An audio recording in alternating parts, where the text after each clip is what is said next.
ትዳር ፈላጊ ትዳር ፈላጊ ትዳር ፈላጊ ትዳር ፈላጊ ይዘነው ከወጣነው ፕሪም ኦልሞስት ወደ 10 ጨርሰናል። ግን አንዳችንም አንድ አልመጣንም። ሰው ይወል ምን ይላል መሰለህ? ጥምቀትንማ በጎንደር ነው ይላል። ጎንደር ሄዶ ሊቆርብ ነው። ጎንደር ሄዶ ንስሐ ሊገባ ነው። አላፋት ዝማሬ ለምን ይዘመራል ብላችሁ ባለፈው ለታ በቀንደኛ ሆናችሁ ስትቃወሙ የነበራችሁ ሰዎች አሁን ጎንደር ላይ እየተጨፈረ የነበረው ነገር ኢትስ ኦኬ ኖርማል ነው ባህል ነው ስትሉ የነበራችሁ ሰዎች አላችሁ። በሁሉም መንፈሳዊ በዓላት ላይ የሚያምርብን ዝማሬ፣ ጸሎት፣ ስግደት፣ እልልታ፣ ጭብጨባ እንጂ ጭፈራ፣ ስካር፣ አልባሌና ምድራዊ ነገር አይደለም። ሰላም ጤና ይስጥልኝ። በመላው ዓለም የምትገኙ ውድ የክርስትና እምነት ተከታዮች እንደምናችሁ እንደምንከረማችሁ የልዑል እግዚአብሔር ስም የተመሰገነ ይሁን አሜን። ተዋህዶ መንደር እንደተለመደው እንግዲህ ከዛም ለእናንተ ወቅታዊ ይሆናሉ ያስተምራሉ ብዬ ማስባቸውን ነገሮች እንግዲህ ይዤላችሁ መጥቻለሁ ማለት ነው። እንደተመለከታችሁት እንግዲህ ስለ ጥምቀት ነው። ካለፈ በኋላ ደግሞ ምንድነው ልትሉ ትችላላችሁ። አንዳንድ ነገሮች በሰዓቱ ብዙ ስለሚያናድዱም ወይም ስለሚያነጋግሩና መስማማትም ሆነ መደማመጥ ስለሌለ ለነገሩ በቃ ትንሽ አርፍ ካለ በኋላ ማምጣቱ መማማር ይሆናል ብዬ ስላሰብኩ ነው እንግዲህ ዘግየት ብዬ ላመጣላችሁ የፈለኩት ማለት ነው። በጥምቀት ላይ እንግዲህ ብዙ ጥሩ ነገሮች እንዳየነው መንፈሳዊ ሆኖ እንግዲህ በጥሩ ሁኔታ እንዳለፈ በመላው ኢትዮጵያ በተለያዩ አካባቢዎች ህዝቡ በሙሉ ወጥቶ በጥሩ ሁኔታ እንዳሳለፈ ሁላችንም የምናውቀው ነገር ነው። ነገር ግን በዚህ መሃል ደግሞ አንዳንድ ነገሮች ተፈጥረው ይሄ ነገር ለምን ሆነ እሰይ እምቢ ምናምን የሚባሉ ነገሮች በጣም በብዛት እየተላለፉ እንዳለ ሰምታችሁ ነበር በሰዓቱ። በተለይ ወጣቱ እንግዲህ ያው በአሁኑ ሰዓት ትንሽ ከአባቶቻቸው ያለውን ትምህርትም ሆነ አባቶቻቸውን የማዳመጥ ነገር ትንሽ ቀነስ እያለ ስለመጣ ያው እንደነዚህ አይነት ነገሮችን የማድመጥ ነገር በጣም ተስኖ ነበር ማለት ነውና ለምን የሚለውንና ምን ሲነገር ነበር የሚለውን ነገር ሰብሰብ አድርጌ ለናንተ እንግዲህ ትምህርታዊ ይሆናል። በሚቀጥለው ደግሞ እንደነዚህ አይነት ነገሮችን ማድረግና መተው አለብን የሚለውን ነገር መተራረም እንዲሆነን ብዬ የማስባትን ነገር ይዤላችሁ መጥቻለሁ ማለት ነው። እቺ ነገር እንግዲህ በትዕግስትና በፍቅር አይተን የራሳችንን ኮሜንት እንስጥበት። ከወደዳችኋት የተለመደችው ላይክ አድርጉልኝ።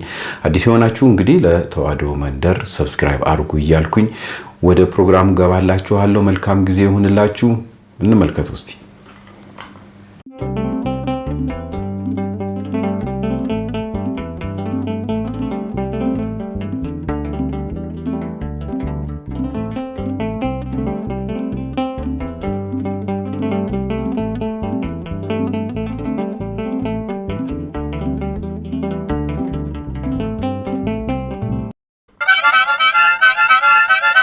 እናቴ ትወደኛለች ተከሰች እናቴ ይሄው ይልበል አተረሱ ቀርቷን እንዳለ ሴቶች የት እንደገባችሁ አላውቅም። ወይ ደህና ሰፈር ሄዳችሁ ነው ንገሩን። እንመራበት ይመጣል ባህረ ጥብቀቱ ይዘነው ከወጣነው ፕሪም ኦልሞስት ወደ 10 ጨርሰናል። ግን አንዳችንም አንድ አልመጣንም እና የፈለገ ይሁን አንዷን መጥቼ እጄንም ቢሆን ለመንግስት ተጣጣለው እንጂ ዛሬ አንድ ሳንመጣ አልገባም።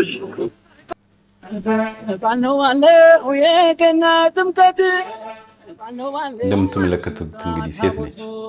ወንዱ ምንም ነገር አያረግም ስለተባለ ሴቷም ተነስታ እንደምታዩት እንግዲህ ያው ይሄንን ሎሚ ለመወርወርም ሆነ ለመስጠት ተገዳለች ማለት ነውና ይሄ ነገር እንዴት ነው የሚለውን ነገር እንግዲህ እናወራበታለን።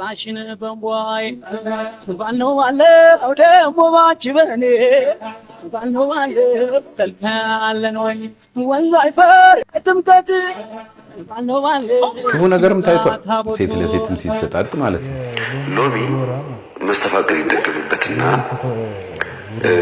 ያንን ያስደገመው ሰው ጥምቀት ከመድረሱ ከአንድ ሳምንት በፊት ጀምሮ ነው የሚደገምበት። አንዳንዱ 5-6 አይነት ሎሚ ያስደግማል። አንዳንዱ ደግሞ አንድ ሎሚ ያስደግሞ ወደ ጥምቀተ ባህር ይወጣል እና ያ ሎሚ ወደቀባት ሴት አብሮ መንፈስ ነው የሚወድቅባት። ሲወረወር ሎሚው ቀጥታ ደረቷንም ይንካት አናቷንም ይምታት ከጀርባዋ ቢምታት መንፈሱ በዛች ቅጽበት ውስጥ ጥልቅ ብሎ ይገባል። ከዛ 32 ጥርሷ ታሳየዋለች። በዝሙት ይወድቃሉ፣ በስክስታ ይነጉዳሉ፣ አብረው ይጨፍራሉ። ለዝሙትም ለምንም ቢሆን በዛው ይገናኛሉ እና ሎሚ ተወርውሮባት ያገባች ሴት በጣም ጥቂት ናቸው። ካገቡም በኋላ የተወለዱት ልጆች ምን አይነት ልጆች እንደሚሆኑ ማሰብ ትችላላችሁ። እኔ ይሄን ስናገር አጥንቼውም ጭምር ነው ስላችሁ ከተቀበላችሁ ተቀበሉ። ሌላው ምዕመኑ በልማድ ባህል መስሎት ጥምቀት ሲደርስ እንደው ሎሚ የሚወረውርብኝ ይጥፋ እያሉ ይቀልዳሉ። ሴቶቹ ወንዶቹም እየወረወሩ መሳቅ ቪዲዮ መስራት ምናምን ይወዳሉ። ግን ትርጉሙን እወቁት። ሁልጊዜ ከመናፍስት አሰራር ከባዕድ አምልኮ አንጻር ምን እየተደረገ እንደሆነ ሳታውቁት ዝም ብላችሁ አትቀበሉ። ቤተክርስቲያን የራሷ የሆነ ትውፊት የሚባል ባህል አላት። ትውፊት ልክ የሃይማኖታዊ ባህል ነው። ማይተው ቀኖና፣ ዶግማ፣ ትውፊት የሚባሉ 3 የቤተክርስቲያናችን ህግጋት አሉ። እነዚህን ህግጋት ግዴታ መከተል አለ። በተለይ ዶግማ የሚባለው የሃይማኖታዊ መሰረታችን ነው። ቀኖና ያው እንደ ሁኔታው እንዳገሩ ስርዓት ነው፣ ይቀያየራል። ትውፊት ደግሞ ያለ ፊደል ያለ ጽሁፍ የምንቀባበላቸው ነገሮች ናቸው። ከዛ ውስጥ አንዱ ነጭ ልብስ መልበስ፣ ሳር መጎዝጎዝ፣ በዓል ታቦት የሚሸኙ እናቶች ማርያም ወረደች አሸዋ ላሸዋ እያሉ ሲዘምሩ፣ ኤልያስ በሰረገላ እነዚህ መዝሙሮች እየተዘመሩ ታቦት ይሸኛል። ከዛ ውጭ ያለው ግን የተቀላቀለባቸው በጣም ብዙ ችግር የሚፈጥሩ የደም መፋሰስ ያለባቸው፣ እልህ ያለባቸው፣ የመጠጥ ስካር መንፈስ ያለባቸው በጣም ብዙ ችግር የሚፈጥሩ ነገሮች ናቸው እና ከዚህ ነገር ብንቆጠብ ብዬ እናገራለሁ። እንደሰማችሁት ነው። በእውነት ለምን እንደሆነ ባላቅም እየጨመረ ነው ያለው በየአመቱ ማለት ነው። እንደነዚህ አይነት የወጣቱ የራሱን የሆነ ስሜት የሚገልጽባቸውና በተለይ በዚህ በሶሻል ሚዲያ ላይ ለማሳየት የሚሯሯጠው ሩጫ ማለት ነውና ተመልክታችሁ እንደሆነ ከወንዶቹ ብንጀምር የሀገር ልብስ እንኳን አልለበሱም፣ ወይም ነጭ ልብስ ለብሰው አይደለም የወጡት በቃ ለጨዋታ ለፌዝ እንጂ እውነት ታቦትን ለመሸኘት እንዳልሆነ ግልጽ ሆኖ የሚያሳይ ነገር ነው። ጭራሽ እንግዲህ ያንንም ደግሞ ብቻ ሳይሆን በእጃቸው የተለያዩ ነገሮችን ይዘው የተለያየ አይነት እንግዲህ ነገሮች ያደርጋሉ ማለት ነው። ይሄ እንግዲህ መተት ለተባለው ነገር እንደየእምነታችን እንደየእንትናችን መጠንቀቅ ያለብን ነገር ይመስለኛል። ለምን በመጀመሪያ ደረጃ እንግዲህ በእግዚአብሔር ቤት የሚመላለስና እግዚአብሔርን ሕግና ስርዓቱን አክብሮ የሚኖር ሰው ከእንደዚህ አይነት ነገር እንግዲህ ያው የእግዚአብሔር መንፈስ እንደሚከላከልልን እናምናለን። ነገር ግን አወጣጣችን ወይም እንግዲህ ወደዛ አካባቢ ላይ የምንሄድበት ጉዳይ ሌላ ከሆነና አይናችንም ሆነ መንፈሳችን ወደ ሌላ ነገር ከሄደ እንደነዚህ አይነት ነገሮች የመሸነፍ እንግዲህ እድላችን ትልቅ ነው ብዬ ነው ማምነውና በዚህ ምክንያት ይህን ነገር ላቀርብላችሁ የቻልኩት ብዙውን አቅጣጫ መመልከት የሁላችንም ግዴታ ነው ብዬ ስለማምን ነውና እንደነዚህ አይነት ነገሮች ከሃይማኖቱ ውጪ የሆኑ ናቸው ማለት ነው። በእርግጠኝነት ይሄንን ምንም ትምህርትም የሚያስፈልገው አይደለም። ለምን ሲኬድ የተኬደው ለቤተክርስቲያን እግዚአብሔርን ለመገናኘት እስከሆነ ድረስ በዛ ሰዓት ላይ ሌሎች ነገሮችን ማሰብ ራሱ እንደ አንድ ኃጢአት ሊሆን ይችላልብናልና ከእንደዚህ አይነት ነገር መከልከል አለብን ማለት ነው። ይሄ ነገር ከዚህ በፊት አልተነገረም ወይስ በየጊዜው በየቤተክርስቲያኑ አስተማሪዎቻችን ቀሳውስቶቻችን አይናገሩትም ወይ ለሚለው ነገር ደግሞ ብዙ ሰዎች ይሄን ነገር ይማራሉ። በሰንበቴ ትምህርት ቤትም ትምህርት አለ። እንደገና ደግሞ ያው መምህራኖቻችንም ያስተምሩናል። መስማት አለመረዳት ስለሚበዛ ነው ማለት ነው። ወይም ወደ ቤተክርስቲያን ሄዶ እንግዲህ የሚሰጠውን ቃላቶች አለመስማት ይመስለኛል። ለማንኛውም እስቲ ከነዚህ ደግሞ ቀልቀል አድርጌ ሰዎች የሚናገሩት አባቶቻችን የሚናገሩትን ላሰማችሁ። ሎሚ ማወርወር የባህል መገለጫ እንጂ የበዓል መገለጫ አይደለም። በዚህ በጥምቀት ወቅት የሎሚ ስም እጅግ በብዙ ቦታ ሲጠራ እንሰማዋለን። ይህም የሚሆነው እንዴት ነው ስንል ወጣት ወንዶች ለትዳር የሚፈልጓት ሴት ላይ ሎሚ በማወርወር የልባቸው መሻት የሚገልጽበት እንደ ምልክት ወይንም እንደ ቋንቋ ይጠቀሙታል። ነገር ግን በዓልና ባህል ፍጹም የተለያዩ ነገሮች ናቸው። የጥምቀት በዓል የተለያዩ የጽድቅ ስራዎች እንዲሁም ደግሞ የበረከት ስራዎች የሚሰሩበት በዓል ነው። ነገር ግን አንዳንድ ጊዜ ሁሉም ይህንን በዓል ለማክበር የሚወጣ ወይንም የሚሰበሰብ ሰው ሁሉ ይህንን የጽድቅ ስራ ለመስራት ይወጣል ማለት ፍጹም የተሳሳተ ነው። ምክንያቱም የተለያዩ ዓላማን ይዘው የሚወጡ ሰዎች አሉና።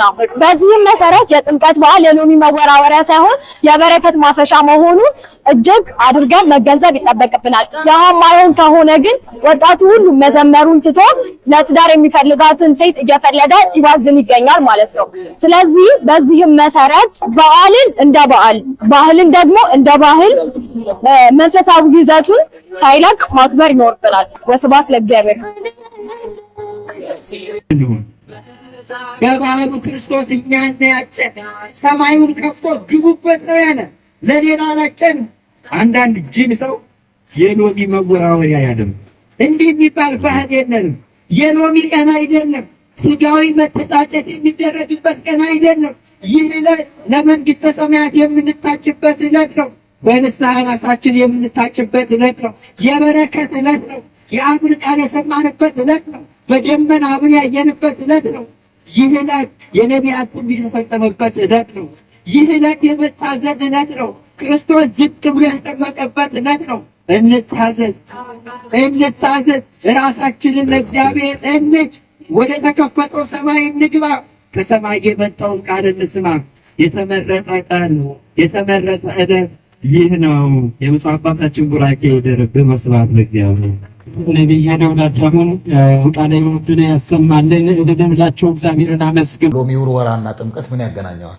በጥምቀት ጊዜ ከሚደረጉ ከቤተ ክርስቲያን አስተምህሮና ስርዓት ባፈነገጠ መልኩ ከብዙዎቹ መካከል አንዱ ሎሚ ውርወራ ነው። ጥምቀት ሲመጣ የመብል የመጠጥ የጭፈራና ሎሚ ውርወራ ትዝ የሚለው ትውልድ በጣም ብዙ ነው። አንዱ በጥምቀት ወቅት ብዙ ጊዜ በተደጋጋሚ የሚነሳው ስለ ሎሚ ውርወራ ነው። እስኪ እንዲያው ሎሚ ውርወራና ጥምቀት ምን ያገናኘዋል? የጥምቀት ዕለት አዋጅ አለው። ሃይማኖታዊ አዋጅ፣ ክርስቲያናዊ አዋጅ አለ። ያም የቅዱስ ዮሐንስ መጥምቅ የመንግስተ ሰማያት አዋጅ ነው። ምንድን ነው የሚለው? መንግስተ ሰማያት ቀርባለችና ንስሐ ግቡ የሚል ነው የጥምቀት ዕለት አዋጁ፣ ትምህርቱ፣ ስርዓቱ። ሰው በጥምቀት ዕለት ራሱን ለንስሐ የሚያዘጋጅበት፣ ቅዱስ ውሃ የሚረጭበት፣ ራሱን ለንስሐ ፍሬ የሚያበቃበት እንጂ ሚስት የሚመርጥበት ወይ ደግሞ ስጋዊ ደማዊ አስተሳሰብ የሚከናወንበት ድርጊት አይደለም። ታቦታት ታጅበው ሲወጡ ዝማሬውን፣ እልልታውን፣ ውዳሴውን ለእግዚአብሔር ማቅረብ፣ እንደ ሊቃውንቱ ለእግዚአብሔር ክብር ማሸብሸብ ሲገባ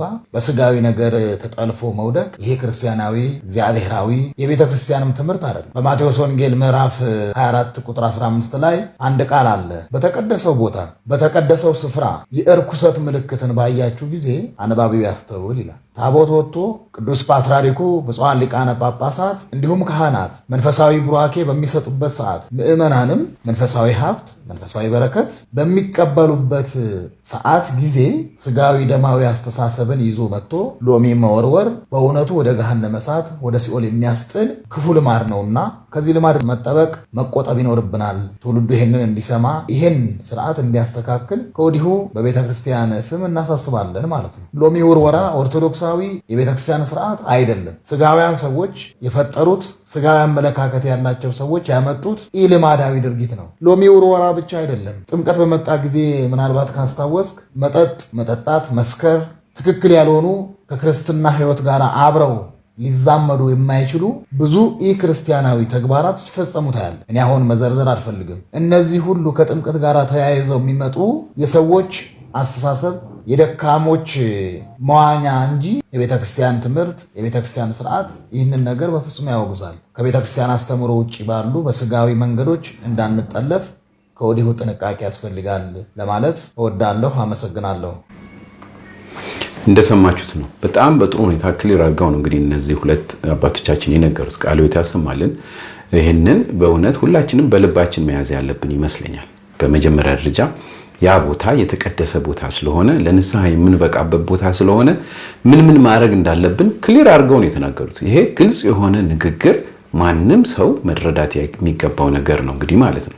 ይሄ በሆነበት ነው እንግዲህ በተከበረችዋ በጎንደር እንግዲህ ከተማ ላይ ደግሞ የተለያዩ አይነት ነገሮች ግልጽ ሆነው ጭራሽ ከመላው ኢትዮጵያ ተካሂዶ የሆነ የተደረገውን ነገር ሁላችሁም የምታዩት ነገር ነውና ሲኬድ ያ ሁሉ ነገር ሲወጣ ያ ሁሉ ገንዘብ ሲወጣ የነበረው እውነት የተቀደሰውን ቦታ ላይ ያለውን አክብሮ ወይም ለንስሐ ግቡ የተባለውን ሄደው ለማድረግ ነው ወይስ ለሌላ ነገር ነው የሚለው ነገር የብዙ ሰዎች ጥያቄ ነበር።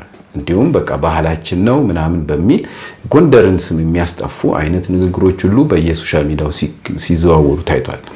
ይሄ የማንንም ዘር መንካት ወይም ምንም ሳይሆን ሃይማኖት የሁላችንም የጋራ እስከሆነ ድረስ በዚህ በሃይማኖት ውስጥ የሚሰሩ ማንኛውንም ነገር ሁሉም ሰው ተነጋግሮ መፈጸም ያለበት ግዴታው ይመስለኛል ማለት ነው። በፖለቲካ የተያያዘ ብዙ አይነት ጉዳዮች ቢኖሩትም በዚህ አካባቢ ነገር ግን በዚህ በእምነት ነገር ላይ ስንመጣ ግን በምንም ተአምር እንደነዚህ አይነት ነገሮችን መሸሽም ሆነ ከእምነታችን ወጥተን ሌላ የምንፈልገውን አይነት ሪአክሽን ማሳየት ያለብን መስሎ አይታየኝም። ይህ ነበር የተደረገው። ይህ ነገር ግን በአንዳንዶች እንደዚሁ በተቃውሞ በሚነሳበት ሰዓት ብዙ አይነት ችግር ስለተፈጠረ ነው እንግዲህ እኔ እንዳልኳችሁም ሳላሳይ ይሄን ነገር ያቆየሁት። ምክንያቱም ይሄ ነገር ተገቢ አለመሆኑን ደግሞ ግልጽ በሆነ በሚዲያ ማሰራጨት ስለነበረበት የሌላኛው ኃይል ስላሸነፈ ተወት አድርጌዋለሁ። አሁን ግን ለሁላችሁም እንድትረዱ ስለምን ነው ይሄን ነገር እንትን ያልኩትና በምንም አይነት ወደ ፖለቲካ ወደ ምን የሚወስድ ነገር ሳይሆን እምነታችን እውነት እንደነዚህ አይነት ነገሮችን ይፈቅዳል ወይ ይሄ ነገር ትክክል ነው ወይ የሚለውን ብቻ ስለ እግዚአብሔር ብላችሁ እንድታስቡት እያልኩኝ እስቲ እነዚህ የሚሉትን እንስማ።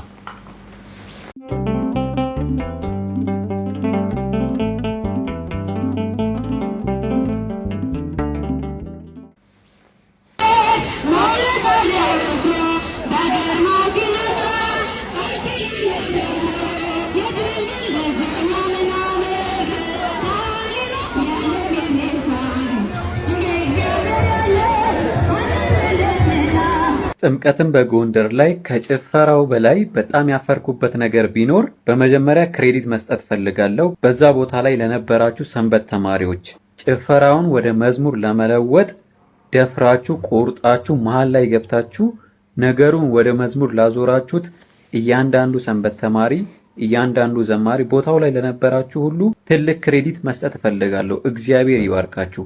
በጣም ያፈርኩበት ነገር ምን እንደሆነ ታውቃላችሁ? እንደዛ ሳያፍር ለጥምቀት ሄዶ ሲጨፍር የነበረ ያ ሁሉ ህዝብ ሰንበት ተማሪው መሃል ላይ ገብቶ ወደ መዝሙር ሲቀይረው ደበራቸው። እንዴት ቀናችንን ያበላሻሉ አይነት ድብርት ማለት ነው።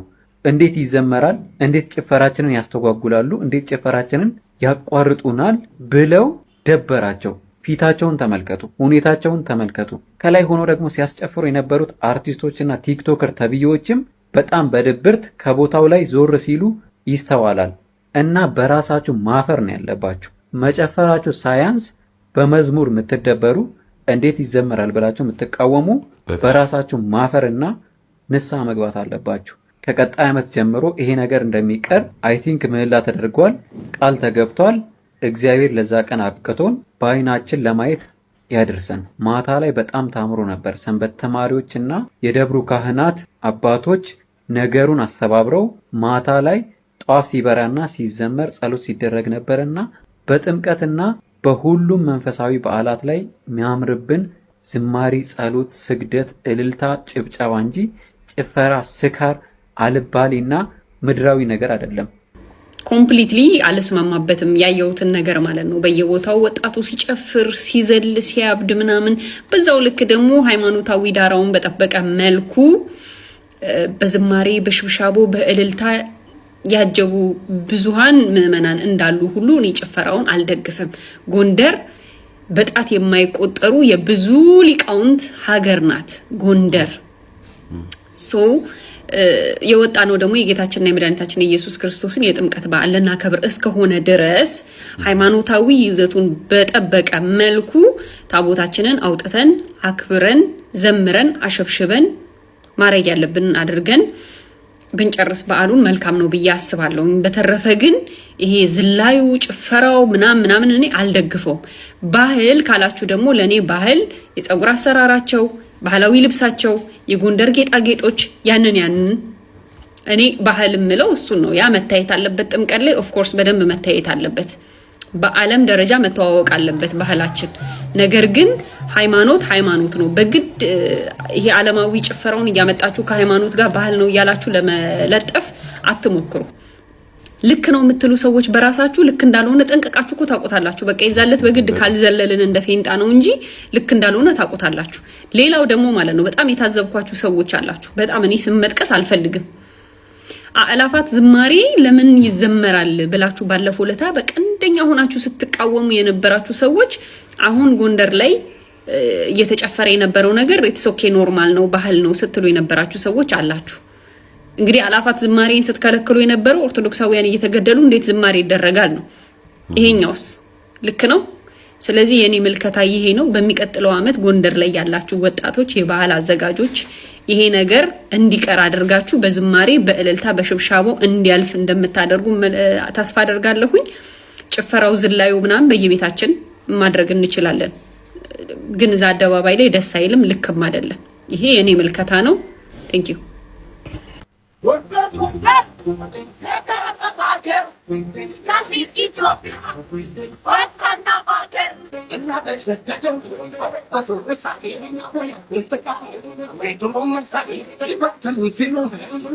ጎበዝ ለመጨፈር እኮ ጎንደር ድረስ እኮ መሄድ አይጠበቅባችሁም እኮ ባላችሁበት እኮ መጨፈር ትችላላችሁ። ይሄ በዓሉ እኮ የክርስቶስ ጥምቀት በዓል ነው አይደል? ታቦት አቆሙ። ታዲያ ጎንደር ማለት አይከብድም? እንዴት ነው የኦርቶዶክስ ተዋህዶ አፈቀላጤዎች እዚህ ላይ አፋችሁ ይታሰራል? አሁን ይሄ ጉዳይ አዲስ አበባ ላይ ቢደረግ፣ አሁን ይሄ ጉዳይ ኦሮሚያ ክልል ቢደረግ፣ አሁን ይሄ ጉዳይ ትግራይ ክልል ቢደረግ እንዴት ነው እንዲህ ዝም ትላላችሁ? ለምንድን ነው እናንተ የምትፈልጉት ብቻ እንዲሆን የምትፈልጉት? እንደ ከብት የምትመሩት ምዕመን አለ፣ አይፈረድበትም። ምንም አያውቅም ምዕመን አለ፣ ተደበሩበት። ለነገራችሁ ላይ ማለት ሃይማኖታዊ በዓል ነው፣ ሃይማኖታዊ በዓል አለ። አሁንም እኔ ትናንትና ከተራ ላይ ብዙ የብሔር ብሔረሰቦች ይጫወታሉ ታቦት ከገባ በኋላ። እሱ የሆነ ቫራይቲ ስለሆነ ደስ ይላል። እንደዚህ አይነት አሁን እነዚህ ልጆች አሁን ይሄ አዶናይ ትግራዋይ ነው፣ እቺ ጃኒም ኦሮሞ ናት፣ እዚህኛዋን አላውቅም ኤልሻዳይ ምን እንደሆነች፣ እቺም ኦሮሞ ናት። ምን አገባችሁ እና ነው ሰው ሀገር ሄዳችሁ እንደዚህ አይነት ትብት። ነገ ደግሞ የሆነ ነገር ቢፈጠር እኛ ሀገር መተው ዘፍነው ነው እኛን ያስጠቆሩን ይበሏችሁ። ምንስ ልክ እንደሚያደርጋችሁ እኮ ነው ግራ የሚገባኝ። አንድ ነገር ልንገራችሁ፣ ይሁን እናንተ ፐርሰናል ጉዳይ ነው፣ ግን እዛ ያለው የጎንደር ማህበረሰብስ ይሄ እንደ ባህል ነው ወይ ማወቅ እፈልጋለሁ። እንደ ባህል ነው ጥምቀት ላይ እንደዚህ አይነት ነገር ይደረጋል? ዘፈን ይዘፈናል፣ ታቦት አቆሙ። ትንሽ ግር ስላለኝ ነው ማለት የኦርቶዶክስ ተዋህዶ ሲጀምር ግር የሚል ነገር አላት። በቤተክርስቲያኗ ሕግ ሳይሆን ውስጥ በሚያስተዳድሩና በአፈቀላጤዎቿ ማለት ነው። እነሱ የሚፈልጓት ነገር እስካሮልሽ ድረስ ትንፍስ አይሉ። የዛሬ ዓመት እዚህ ይለኛል የሆኑ ቄስ ማን እንደሆነ አይደለም አላውቅም፣ ጎንደር ላይ ለምንድን ነው እንደዚህ የሚዘፈነው ሲሉ ነበር። ማንም የሰማቸው የለም። በጣም የሚገርመኝ ነገር ቁልቢ ገብርኤል የሚሄደው ሰው ወይ ቃለ ማምጣት ነው ወይ ድሬዳዋ እዛ ጫሶ ለማምጣት ነው ማጆሪቲው። ጎንደርም እንደዛው ነው። ግን ከሃይማኖት ድርጅትነት ወይስ ወደ ሆቴል ድርጅትነት ይሆን? በአክሲዮን የተቋቋመ የሆቴል ድርጅት ለማታረው ሃይማኖት እንዲህ ከምታግማሙት እኔ አይደለም ብቻ እኔ የሃይማኖት አንደር ኩዌስችን ማርክ እየሆነብኝ። እናም ብዙዎቻችሁ ጎንደርን የሚያክል የሃይማኖት ሀገር ላይ እንዴት ጥምቀት በዘፈን ይከበራል እያላችሁ ስትነቅፉ ነበር፣ ሐሳብ ስትሰጡ ነበር። ትክክል ናችሁ እኮ እኔም ከናንተ አንዱ ነኝ። ግን ሰውን ወደ መልካም የምንመልሰው በመንቀፍ ሳይሆን በማስተማር ነው። እናም ይኸውላችሁ ባለፈ ነገር ላይ ብዙ ክስ አናብዛ። ላለፈ ክረምትም ቤት አንስራ። ለቀጣይ ዓመት ግን የጎንደር ሊቃውንት ምዕመናን ላይ መስራት አለባችሁ፣ ማስተማር አለባችሁ። እንዴ ቃለ እግዚአብሔሩ የሚፈልቀው ከናንተው እንዴት ጎንደር። ስለዚህ ከባድ የቤት ስራ ይጠበቅባችኋል ሊቃውንት። እናም እዚህ ጋር ያለነው ከነዚህ እንማር። ሁላችሁም እግዚአብሔር ይባርካችሁ እያላችሁ መርቋቸው። እዚህ ጋር ያሉትን መልካሙን ስናበረታታ ሌላው ይቀንሳል ማለት ነው። እንግዲህ ብዙ ተብሏል። እንደው ባጭሩ ይሆን በሚል ነው ያው ትንሽ ረዘም ብትል፣ ነገር ግን ያው የሁሉም ሰው ስሜት በተለይ እነዚህ እንደምትመለከቷቸው ያቀረብኩላችሁ በሙሉ ወጣቶች ናቸውና እንደዚህ ልብ የገዛም ወጣት እንደዚህ አይነት ስሜቶችን እንግዲህ ሊገልጽ ይችላል ማለት ነውና በተቻለ መጠን የምንሰራውን ነገር ማወቅ እንዳለብን ሁላችንም መገንዘብ አለብን ብዬ አስባለሁ። ስለ እንደዚህ አይነት ነገሮች አሁንም ቢሆን አባቶች ዝም አላሉ፣ ተናግረዋል። ብዙ ተናግረዋል። በፊትም ባለፈው ዓመትም አባ ገብረ ኪዳን እንደዚሁ ተናግረውት ነበረ። ነገር ግን ሰሚ ነው ያጣው። ለዚህ ነው እንግዲህ በተቻለ መጠን ቢሰማም ባይሰማም በተለያዩ አይነት እንግዲህ እንደዚህ አይነት ሶሻል ሚዲያዎች ላይ እንደነዚህ አይነት ነገሮችን የመናገር ግዴታ አለብን ብዬ የማስበው ማለት ነው። የራሳችሁን ኮሜንት ስጡ። ነገር ግን እስቲ ከአባቶች ደግሞ ብንማር ጥሩ ነው ብዬ ያሰብኩትን ነገር ይዤላችኋለሁ። እሱን እናዳምጥ።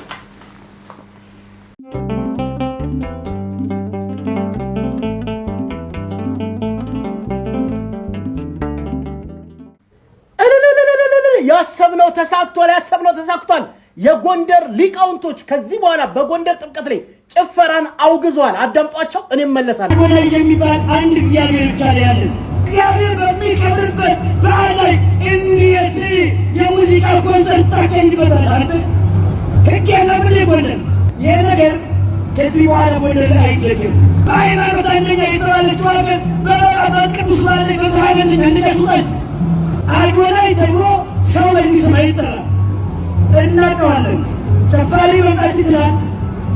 ኦርቶዶክሳዊ ሙዚቀኛ መምጣት ይችላል። በዓሉን ገለል በፊት የሙዚቃ የኮንሰርት ቀን ማስመሰል ወንጀል ነው፣ ክህደት ነው፣ ምንፍቅና ነው። ምንፍቅና ነው። አንድ አልቦላ ያለን፣ አንድ ዜማን ያለን፣ አንድ ቅዳሴ ያለን፣ አንድ መዝሙር ያለን እግዚአብሔር በሚከብርበት በዓል ላይ እንዴት የሙዚቃ ኮንሰርት ታካሂድበታለህ? አንተ እንዴት ዳንስ ታካሂድበታለህ? እንዴት ጭፈራ ታካሂድበታለህ? እንዴት የሴቶችና የወንዶች የሙዚቃ ውዝዋዜ ያሽልኝ እያልክ ትጨፍርበታለህ? በእግዚአብሔር በዓል ላይ ሊቅ የለም ጎንደር፣ አባት የለም ጎንደር፣ ሕግ የለም ጎንደር፣ ስርዓት የለም ጎንደር። ልብና ይህ ነገር ከዚህ በኋላ ጎንደር ላይ አይደገም። ይደገማል አይደገም ካላቷን ጊዜ ሲል ኖሩላል።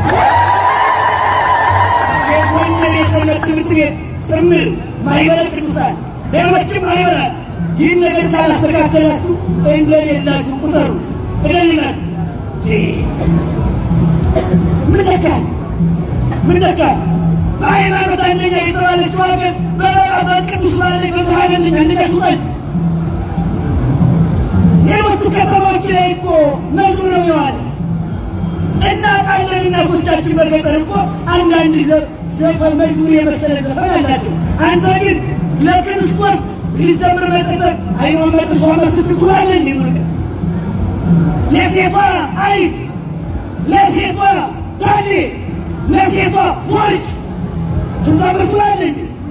ስለ ክርስቶስ አይኖች፣ ስለ ክርስቶስ እግሮች፣ ስለ ክርስቶስ መከራ፣ ስለ ክርስቶስ ጥምቀት አስተምር ተባልክ እንጂ ስለ ሴት ልጅ ጭራ ልዘምር ነው የመጣው ልባል እንደዚያ ነው የመጣችሁ።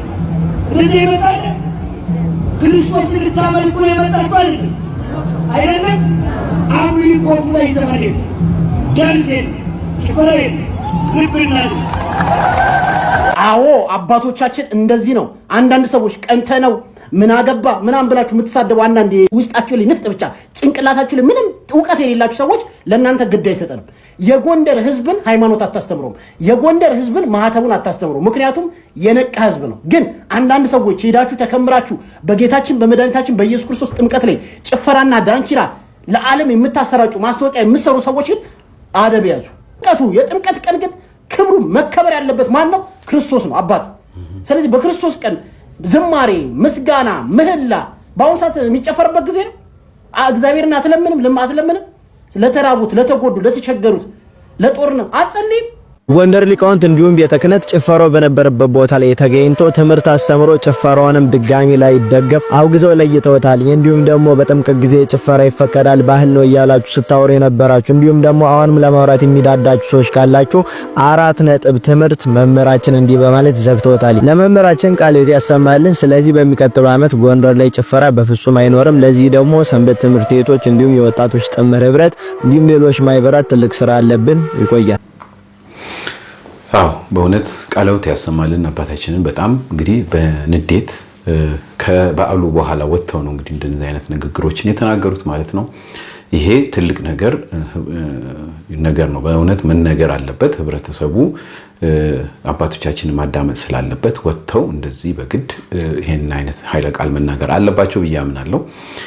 ምክንያቱም ዝም ከተባለ ዛሬ ጊዜ ይሄ ሶሻል ሚዲያ አባቶቻችንን አፋቸውን እንዲያዘጋ አድርጓል። ብዙ ቤተክርስቲያኖች አይታችሁ እንደሆነ አንዳንድ ምግባር ሰናይ የሌላቸው ወጣቶች አባቶቻችንን እየገፉ ማይክሮፎን እየተቀበሉ የሚናገሩትን የሚያደርጉትን ነገር በየቤተክርስቲያኑ የምናይ ነው እና ዛሬ ጊዜ ሶሻል ሚዲያ ላይ ለመታየት ሲባል የሚደረጉ እንቅስቃሴዎች በጣም እየከፉ ስለመጣ ካሁኑ አባቶች ተነስተው እንደዚህ መግራት ካልቻሉ በጣም እየከፋ ይመጣል ብዬ አምናለሁ። በተረፈ ማንኛውም አይነት በዓል የትም ቦታ ላይ ሲከበር የግድ ያ በዓል እዚህ ቦታ ቢሆን የበለጠ በረከት አገኙበታለሁ የሚባለው ነገር ያው በቤተክርስቲያን ደንብ የሌለ ነገር ነው። ነገር ግን ሰዎች በርከት ብሎ በተሰበሰቡበት ቦታ ላይ ለታሪክም ሆነ ለእምነት የምንሄድባቸው አካባቢዎች ስንሄድ ያንኑ የክርስቲያናዊ መንፈስ ይዘን እንጂ መሄድ ያለብን ለሌላ አይነት ወይም ለሌላ አይነት እንደ ቱሪስት ጎብኝት አይነት ሆኖ መሄድ ያለብን መስሎ አይታየኝም። ይህን እንግዲህ የራሳችሁን አስተያየት ስጡበት። ነገር ግን እንደ ቱሪስት ለመሄድ በዓላትን ቀን መጠበቅ የለብንም። እንደ ቱሪስት ለመሄድ የሆነ